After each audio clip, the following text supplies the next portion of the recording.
27 సంవత్సరాల తర్వాత ఇండియా శ్రీలంకతో ఒక బైలాటరల్ ఓడిఐ సిరీస్ ఓడిపోయింది 1997. అప్పుడెప్పుడో before the turn of the new millennium. ఏం నేర్చుకున్నాం దీని నుంచి మనం? 3 ఓడిఐస్ 2-0 ఓడిపోయాం. ఫస్ట్ మ్యాచ్ టై, అది కూడా ఓడిపోయాల్సిందేమో. What have you learned? మాట్లాడుకుందామా? Let's get started.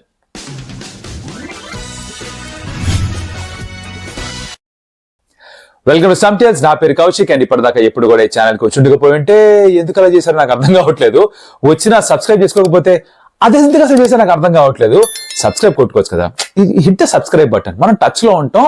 Sports content ఇక్కడ వస్తూనే ఉంటుంది. ఒలింపిక్స్ సంబంధించిన విషయాలు బోర్డు చెప్పాం, క్రికెట్ గురించి విషయాలు వస్తూనే ఉంటాయి. ఇది కాకుండా కూడా ఇంకా చాలా ప్లాన్ చేసాం. సో మనం టచ్ లో ఉంటే అది బాగుంటుంది అనమాట. ఇది కాకుండా కొత్త ఛానల్ ఒకటి ప్లాన్ చేస్తున్నాం. మరి దాని ఇన్పుట్స్ కూడా తెలియాలి అంటే ఇక్కడ మనం కనెక్షన్ లో ఉండాలి కాస్త. Hit the subscribe button. Let's get started boss. 1997 లో so long ago, nobody knows how long ago type లో అల్లప్పుడు 27 సంవత్సరాల క్రితం శ్రీలంక ఇండియాని ఒక బైలాటరల్ సిరీస్ లో ఓడించింట.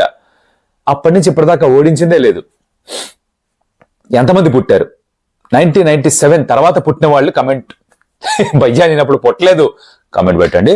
పుట్టుంటే hey I remember the series. నాకు యాక్చువల్ సిరీస్ గుర్తు రావట్లేదు.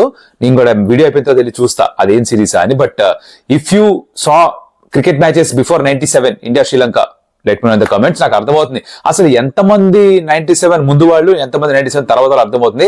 అంటే నేను ఆ డేటా చూసుకుంటే డెమోగ్రఫిక్స్ లో 18 to 31 ఇయర్స్ వాళ్ళు, 18 to 35 ఇయర్స్ వాళ్ళు చాలా ఎక్కువ మంది ఉంటారు అనమాట. సో మీరు ఎటున్నారో తెలిసిపోతుంది నాకు.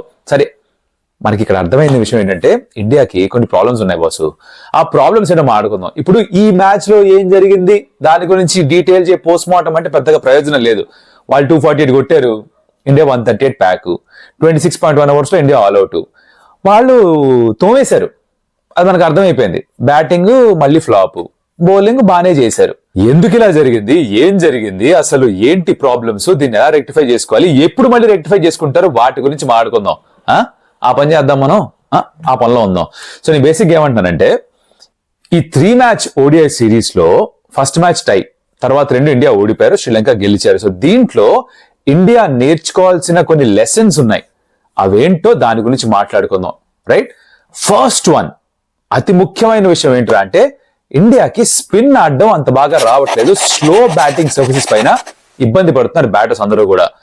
This has to be rectified as soon as possible. Rohit Sharma కూడా పోస్ట్ మ్యాచ్ ప్రెస్ కాన్ఫరెన్స్ లో మాట్లాడుతూ చెప్పింది ఇదే, దట్ టర్నింగ్ ట్రాక్స్ లో సరిగ్గా ఆడట్లేదు. అంటే మాకు ఆడడం రాక కాదు, సరిగ్గా దాన్ని అలవాటు పడ్డం మాకు సాధ్యపడట్లేదు, ఏదో పొరపాటు చేస్తున్నాం మొత్తానికి, అదేంటో ఫిగర్ అవుట్ చేయాలి అన్నాడు.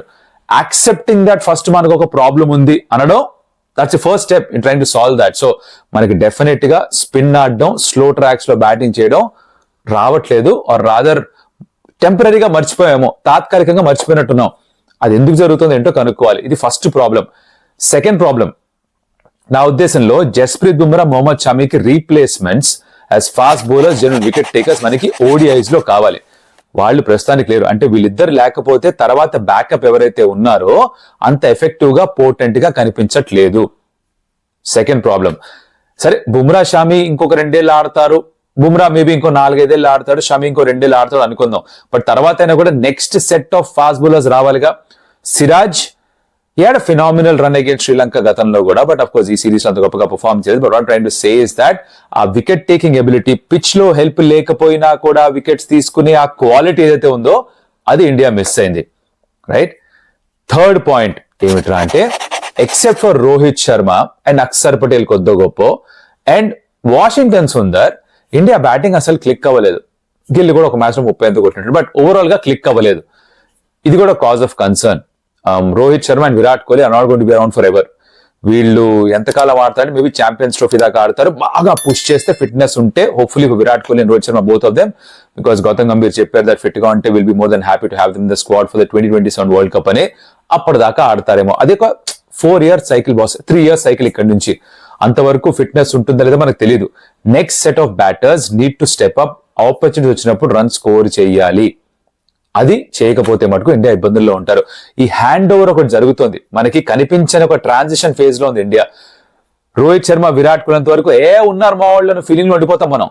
బుమ్రా, షమినంత వరకు ఏం పర్లేదు, అంత బాగుంది అనుకుంటాం. కానీ యాక్చువల్లీ ఒక ట్రాన్సిషన్ స్టార్ట్ అయింది, ఆ హ్యాండ్ ఆఫ్ జరగాలి. అది జరుగుతున్న టైంలో కొత్త players need to step in to those roles. అది జరగకపోతే, హ్యాండ్ ఓవర్ స్మూత్ గా లేకపోతే ఇబ్బందులు పాలవుతాం. శ్రీలంకకు అదే జరిగింది. సంగకార, జయవర్ధన్ అందరూ ఒకేసారి వెళ్ళిపోయిన తర్వాత చాలా ఇబ్బంది పడ్డారు ఫర్ అబౌట్ 1-2 years. అది క్లియర్ కనిపించింది మనకి. అలాంటి ప్రాబ్లం ఇండియాకి రాకూడదంటే హ్యాండ్ ఆఫ్ బాగుండాలి. సో ఆ ప్లేయర్స్ ఎవరైతే ఐడెంటిఫై చేశారో they need to step up and start scoring some runs. Next point, India next మళ్ళీ ఎప్పుడు ఆడుతుంది తెలుసా? ఫిబ్రవరిలో. అంటే మనం బేసిక్ గా మర్చిపోతాం, అప్పటిదాకా ఇది ఏది గుర్తుండదు. 6 నెలల తర్వాత మధ్యలో 3-2 టెస్ట్ మ్యాచ్లు, ఒక 5 నుంచి 10 టెస్ట్ మ్యాచ్లు ఉన్నాయి మధ్యలో. ఫెబ్లో ఎప్పుడో మళ్ళీ ఓడిఐ ఆడాలి. సో బేసికలీ ఇదంతా ఎవరికి గుర్తుండదు, మర్చిపోతాం. బైలాటరల్ సిరీస్ పెద్దగా ఎవరు పట్టించుకోరు. ఛాంపియన్స్ ట్రోఫీ వచ్చినప్పుడు దాని గురించి మాట్లాడుకుంటాం. దానికంటే ముందర ఇంగ్లాండ్ తో ఆడతాం ఓడిఐ సిరీస్. మధ్యలో ఐ థింక్ బంగ్లాదేశ్ తోటి అక్టోబర్లో T20 సిరీస్ 3 మ్యాచ్లు ఉన్నాయి. వైట్ బాల్ క్రికెట్ మనకి ఎక్కువ లేదు. సో ఇదంతా మర్చిపోతాం మనం. అండ్ మనకు ఉన్నది కూడా షార్ట్ టర్మ్ మెమరీయే. మనకి నిన్నేం జరిగింది అది మాత్రమే గుర్తుంటుంది, వెంటనే నెక్స్ట్ మర్చిపోతాం. సో ఒకవేళ బంగ్లాదేశ్ వస్తే సెప్టెంబర్ లో ఆడడానికి ఇండియాకి, అంటే పరిస్థితి అంత బాగాలేదు కదా, వాళ్ళు ఒకవేళ వస్తే టెస్ట్ మ్యాచెస్ 2 ఉన్నాయి, 3 T20s ఉన్నాయి. దాని తర్వాత న్యూజిలాండ్ వస్తే వాళ్ళు వస్తారు, వాళ్ళకేం ప్రాబ్లమ్స్ లేవు బంగ్లాదేశ్ లాగా. 3 టెస్ట్ మ్యాచెస్ ఉన్నాయి. దాని తర్వాత ఇండియా ఆస్ట్రేలియాకి వెళ్తుంది. దాని మధ్యలో ఐ థింక్ సౌత్ ఆఫ్రికాకి వెళ్ళి ఒక T20 సిరీస్ అయితే ఆడాలనుకుంటా నవంబర్లో. దాని తర్వాత ఇండియా ఆస్ట్రేలియాకి వెళ్తుంది, టెస్ట్ మ్యాచ్లు ఆడుతుంది. తర్వాత ఇంగ్లాండ్ ఇండియాకి వస్తుంది ఫెబ్లో, అల్లప్పుడు మళ్ళీ ఓడిఐ. సో ఈ మధ్యలో అంతా ఖాళీయే. ఇప్పుడు ఈ వైట్ బాల్ ఫార్మాట్ లో ఎక్కువ క్రికెట్ లేదు కాబట్టి ఈ స్కిల్స్ ని ఎలా పాలిష్ చేసుకుంటారో తెలీదు. సో మర్చిపోతాం, ఇది మనం చేసేది అదే యూజువల్ గా మర్చిపోతాం. సో కానీ ఇందాక చెప్పిన పాయింట్స్ మనం కాస్త గుర్తు పెట్టుకుని దాని మీద శ్రద్ధ వహించాల్సిన అవసరం ఉంది. మేబీ ఇప్పటి నుంచి అప్పటిదాకా యంగ్స్టర్స్ ఎవరు బాగా పర్ఫార్మ్ చేస్తున్నారు డొమెస్టిక్ లో, రంజీ ట్రోఫీ కావచ్చు, అది రెడ్ బాల్ పక్కన పెట్టేసిన, Vijay Hazare the 50 over format, Syed Mushtaq Ali the 20 over format. దీంట్లో next potential set of players, be it fast bowlers, be it your batters or be it your spinners, వీళ్ళు ఎవరు కనిపిస్తున్నారో వాళ్ళని ఐడెంటిఫై చేసి తర్వాత వచ్చే సంవత్సరంలో రాబోయే వైట్ బాల్ క్రికెట్ కోసం రెడీ చేసుకోవడం చాలా ముఖ్యం. సో డొమెస్టిక్ సీజన్ లో మన ఇండియా ప్లేయర్స్ కూడా కుదిరినంత వరకు ఆడితే బాగుంటుంది నా feeling. Specially white ball format లో. రెడ్ బాల్ లో కూడా ఆడితే nothing like it, but test matches ఉన్నాయి కాబట్టి మేబీ కుదరకపోవచ్చు. బట్ ఆ షెడ్యూల్ అవన్నీ చూసుకొని బీసీసీఐ కనుక ఏదో ఒకటి చేసి కాస్త మందలించో బుజ్జగించో ఆడిస్తే మన ఇండియన్ స్టార్ ప్లేయర్స్ ని కూడా డొమెస్టిక్ ఫార్మాట్ లో టోర్నమెంట్స్ అన్నిట్లో కూడా I think it will help India రాబోయే సంవత్సరంలో ఛాంపియన్స్ ట్రోఫీ. దానికి ఓడిఐ ఛాంపియన్షిప్ కి కనుక ఇండియాకి మంచి టీం ఉండాలి, ఈ హ్యాండ్ ఓవర్ బాగా జరగాలి అంటే ఇది చాలా ముఖ్యమని నా పర్సనల్ ఫీలింగ్ అనమాట. సరే, ఓవరాల్ గా శ్రీలంక బాగానే ఆడారు, దే ప్లేడ్ బెటర్. వాళ్ళకి కావాల్సినట్టుగా పిచెస్ తయారు చేసుకున్నారు కాబట్టి వాళ్ళ స్ట్రెంత్ తగ్గట్టుగా స్పిన్నింగ్ ఫ్రెండ్లీ కండిషన్స్ క్రియేట్ చేశారు. ఒకే ఫాస్ట్ బౌలర్ ఆడారు, వాళ్ళకి బాగా వర్కౌట్ అయింది. వెలాలగే ఫెంటాస్టిక్ గా పర్ఫార్మ్ చేశాడు.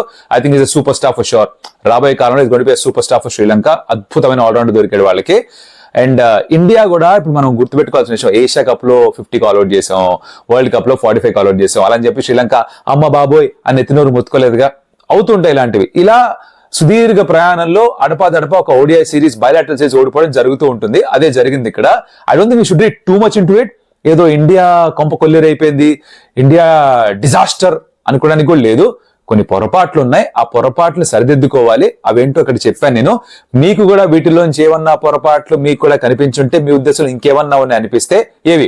ఒకటి, స్పిన్ సరిగ్గా ఆడలేకపోవడం. I want to summarise this. Spin సరిగ్గా ఆడలేకపోవడం, జస్ప్రీత్ బుమ్రా, షమీకి replacements, genuine wicket takers, helpful conditions లేనప్పుడు, బ్యాటింగ్ లో బాగా పర్ఫార్మ్ చేసే వాళ్ళు రోహిత్ అండ్ విరాట్ కాదు, వాళ్ళు కాకుండా నాకు రెగ్యులర్ గా కన్సిస్టెంట్ గా పర్ఫార్మ్ చేసే వాళ్ళు. అండ్ డొమెస్టిక్ లో ఈ టోర్నమెంట్స్ లో ఇండియన్ ప్లేయర్స్ అందరూ ఆడాలి. ఈ 4 పాయింట్లు ఏవైతే అంటున్నానో, especially considering the fact that ఇండియాకి వైట్ బాల్ క్రికెట్ ఎక్కువ లేదు అండ్ ఓడిఐస్ మళ్ళీ ఫిబ్రవరిలో ఆడుతున్నామో, మీ ఉద్దేశంలో ఏ పాయింట్ ఎక్కువ ఇంపార్టెంట్ అనుకుంటున్నారు? Let me in the comments. అలాగే మీ ఉద్దేశంలో ఇంకేమన్నా పాయింట్స్ ఉన్నాయా? మీరు చూసింది, క్లోజ్ గా అబ్జర్వ్ చేసింది 3 మ్యాచ్ ఓడిఐ సిరీస్ లో, బికాస్ నాకంటే ఎక్కువ మీరే చూసుంటారు ఎక్కువగా. నేను ఒలింపిక్స్ కవర్ చేస్తూ కొంచెం బిజీగా ఉన్నాను కాబట్టి you can let me in the comments. I also try and react to that. అలాగే నెక్స్ట్ వీడియోలో, ఈ వీడియో అయిపోయింది భయ్యా, this nothing too much discuss ఏం లేదు దీంట్లో. ఇండియా పెద్ద పర్ఫార్మ్ చేసింది లేదు కదా, దీన్ని ఎక్కువ డైసెక్ట్ చేసేది ఐడెంటిఫై చేసిన ప్రాబ్లమ్స్, వాటి మీద వర్క్ చేయాలి. వర్క్ మనం చేయలేం, టీమ్ చేసుకోవాలి. Is what I feel. Next వీడియోలో I talk about Vinesh Phogat కి ఎందుకు డిస్క్వాలిఫికేషన్ జరిగింది, దాని వెనకాల కథ ఏంటి, తను అసలు ఎందుకు 50 kg కేటగిరీలో కంపీట్ చేయాల్సి వచ్చింది, సాధారణంగా ఏ కేటగిరీలో కంపీట్ చేస్తుంది, ఓవర్ నైట్ 2.5 కిలోల వెయిట్ ఎలా పెరిగింది, తగ్గించే ప్రాసెస్ ఏంటి, వీటన్నిటి గురించి డీటెయిల్ గా ఒక వీడియో చేద్దాం నాకు అనిపిస్తోంది. Because I think this lack of understanding among lot of people. మీకు ఆ వీడియో కావాలంటే కనుక let me know in the comments. నాకు అట్లీస్ట్ ఒక 50-60 కమెంట్స్ వస్తే దాని గురించి there's enough interest from people who are watching this video. I'll definitely do that video చేస్తాను. ఇంట్రెస్ట్ లేదంటే చేసి ప్రయోజనం ఉంది. So let me know. మీకు వినేష్ ఫోగాట్ కి specific video just on a case study on what happened with a disqualification కావాలంటే కనుక let me know in the comments and subscribe to Stump Tales. That will help us grow the channel even faster. And అలాగే ఈ video కనుక నచ్చుంటే ఈ points తో మీరు ఏకీభవిస్తే మీ ఉద్దేశంలో ఇవి కాకుండా ఇంకేమన్నా పాయింట్స్ ఉన్నాయని మీకు అనిపించినా కూడా ఎక్కడైనా కరెక్ట్ అయినా కూడా ఒక like the video and share with your friends. అది ఆల్గోరిథం కి హెల్ప్ అవుతుంది. ఇంటరాక్షన్ బిట్వీన్ మీకు మాకు ఇంటరాక్షన్ ఉంటే in terms of comments, likes and shares, algorithm will think ఏదో బాగుందిరా ఇంకొంచెం చూపిస్తుంది, ఇంకొంచెం చూపిస్తుంది అనమాట. సో ఆర్గానిక్ గా రీచ్ పెరిగే ఛాన్స్ ఉంది. You do that for us. I'll come back with different video. Vinesh Phogat video కావాలంటే కమెంట్ చేయండి స్పెసిఫిక్ గా. అండ్ మళ్ళీ కలుద్దామా? అదియోస్ అమిగో.